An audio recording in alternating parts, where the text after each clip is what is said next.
We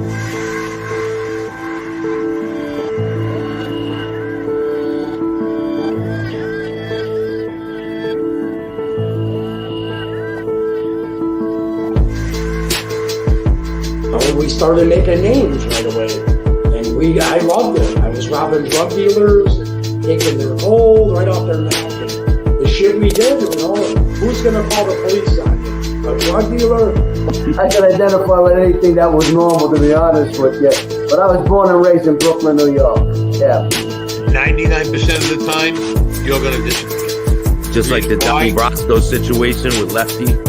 Yeah, because the reason why, they figure it this way. You brought this guy around, he ratted on everybody, now he ratted on you. You might turn around and join him and rat on us, so we get rid of you, there's no connection between there and there, and they get rid of you.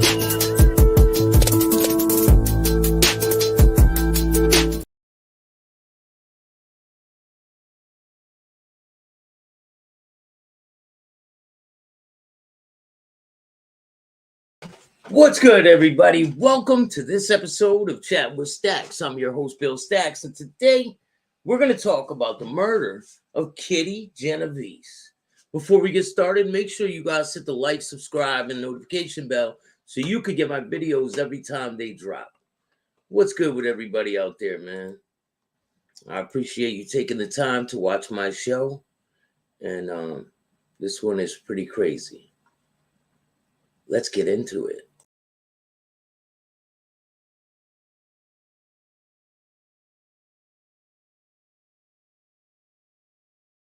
The Kitty Genovese murder in Queens, New York, in 1964 is one of the most famous murder cases to come out of New York City and into the national spotlight.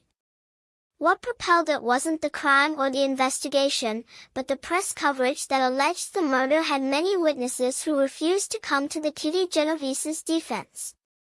This has been disproved over time, but not before it became part of the accepted lore of the crime.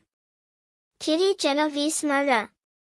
Kitty Genovese was returning from work home at around 2:30 a.m. on March 13, 1964, when she was approached by a man with a knife.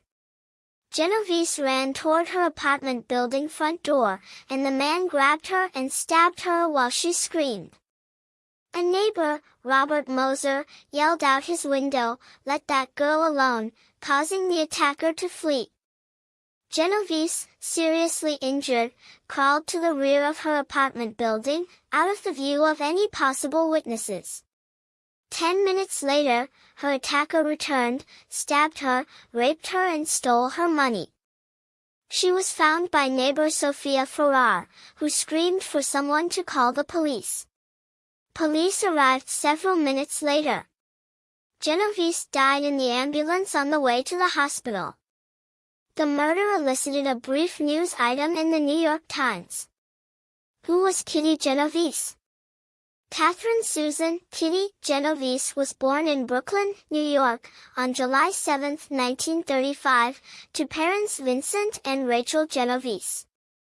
The oldest of 5 children, Genovese was a graduate of Prospect Heights High School and remembered as a very good student and voted class cut-up in her senior year.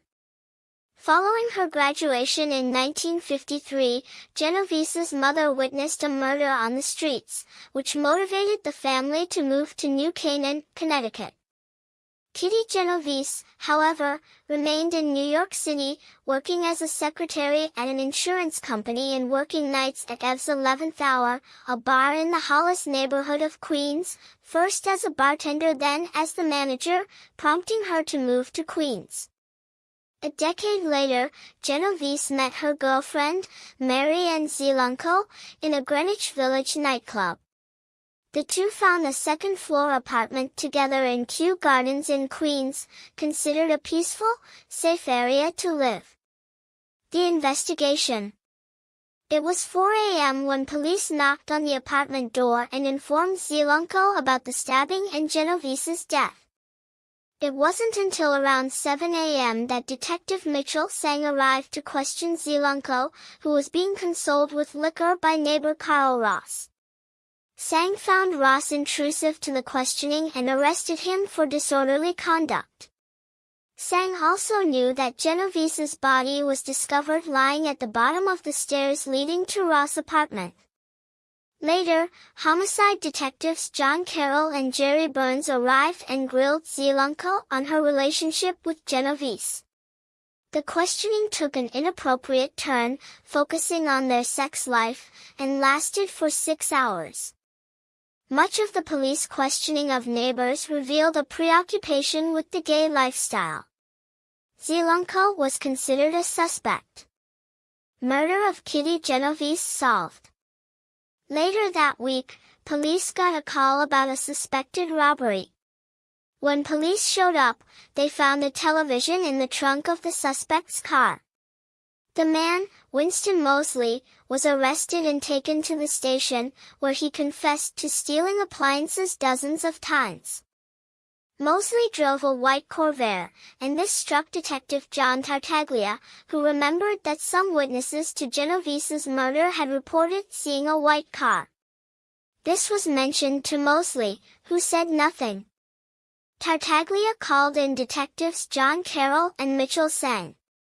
They noticed scabs on Mosley's hands and accused him of killing Genovese. Mosley replied that he had and confirmed information that only the murderer would know. Winston Mosley. Mosley had spotted Genovese at a traffic light while he sat in his parked car and then followed her home. He had been driving around Queens looking for a victim, but gave no motive for the attack. Mosley was married with 3 children and had no prior record. Later interrogations would have Mosley confessed to several other rapes and 2 other murders, those of Annie Mae Johnson and Barbara Kralik. Mosley was sentenced to death on June 15, 1964. It was reduced to a life sentence in 1967. He would later claim that a mobster executed Genovese and he was only the getaway driver. Mosley's son has stated that he believes Mosley attacked Genovese because she yelled racial slurs at him. Mosley died in jail on March 28, 2016 at 81 years old. New York Times coverage. On March 27, 1964, the New York Times ran an article titled, 37 Who Saw Murder Didn't Call the Police, alleging that multiple neighbors heard or witnessed Genovese's murder but did nothing to help her. The report was prompted by a conversation between Times editor Abe Rosenthal and Police Commissioner Michael Murphy, during which Murphy made the claim that was the basis for the article. The newspaper followed it up the next day with an analysis speaking to several experts on the psychology of why people would choose not to get involved.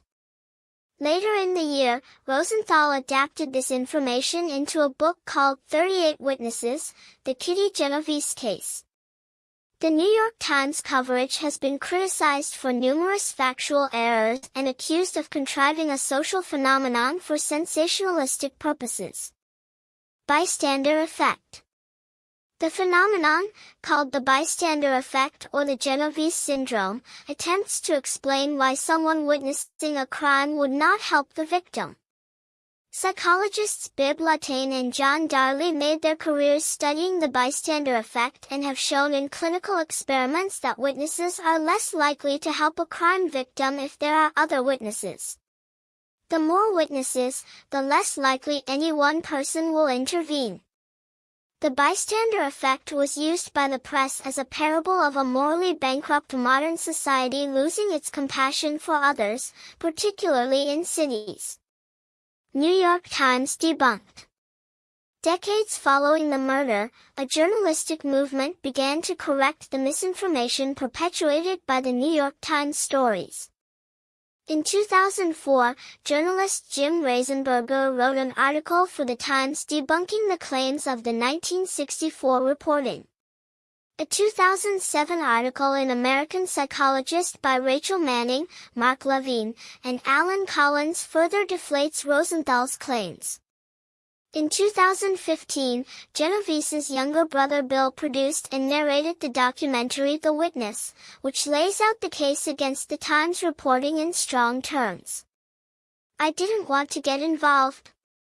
Only 2 neighbors have been shown to behave at the time of the murder in the way the Times claimed 38 people did.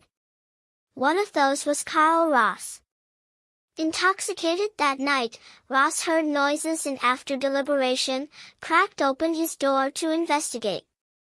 He saw Genovese laying on the ground, still alive and attempting to speak, and Mosley stabbing her.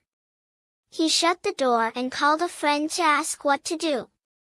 The friend said not to get involved. Ross eventually climbed out of his window and went to a neighbor's apartment. He called the police after hearing Sophie Farrar call for someone to do so. Ross' explanation, "I didn't want to get involved," became the famous rejoinder of the bystander effect. The birth of 9/11. The murder of Kitty Genovese is credited as one of the factors that pushed the emergency 911 system into place, after New York City officials joined in a national effort involving officials in other cities. It became the national emergency number in 1968.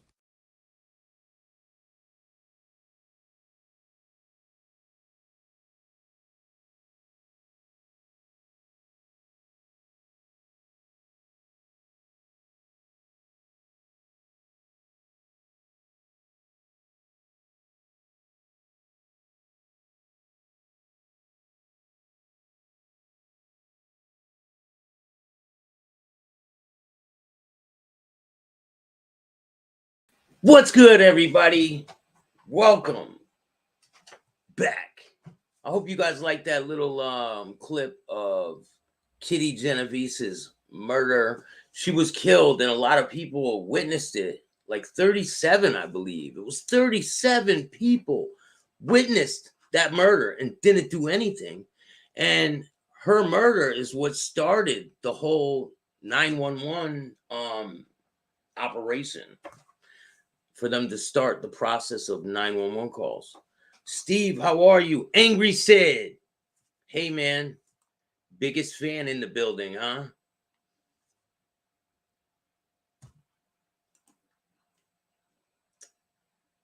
There's plenty of people that watch what I do. And keep watching, because I'll be back later with some people. I got a bunch of people that I'm going to be coming on tonight. We're doing a Saturday Night Live. So make sure you guys come through. Westies, what's up, man? How you doing? Shout out to you, bro. Thank you for joining me. I got a lot of good stuff I'm going to be dropping. Shout out to Chad Marks. I had a great birthday weekend out in New York City, Philadelphia, and then Rochester. We got a lot of good footage. Go check out his channel. Go check out Blood on the Razor Wire TV. Let me see if I can fix that.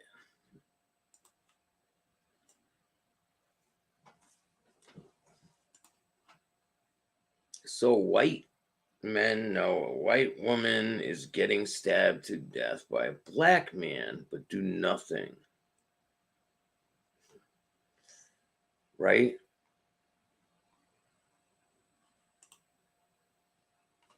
I think it was a collective group of people. I think it was black, white. It was a whole bunch of people. They were all collectively. Updates on Gene. So Gene was sentenced 4 months.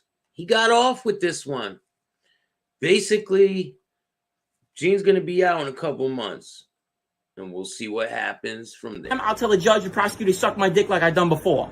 Okay? Hey, I got to give it to him. He got out on this one. Who knows what he did to get out on this one? But honestly, people are like, "Oh, why do you have it out for Gene?" I don't have it out for Gene. I just explain what's going on.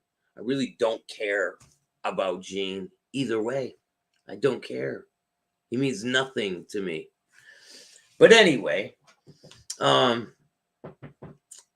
shout out to JC from Wrong to Strong. Shout out to Stevie Bullets and Dominic Capone. All my guys out there in Chicago. In other words, he ratted. Yes. Is that not too hard to figure out, right? He got 4 months pulling guns on people and everything else. What do you think happened? He's telling. Obviously. I did this to the door. I pushed the door in. In this Airbnb, right? Yes, I pushed the door. And I'm whose gonna card get it is on fixed. file here? Yours. But I'm gonna fix it. I'm gonna fix the door for you. So if I get charged for this, You're not being. Push the door in. I'll tell the judge and prosecutor to suck my dick like I done before.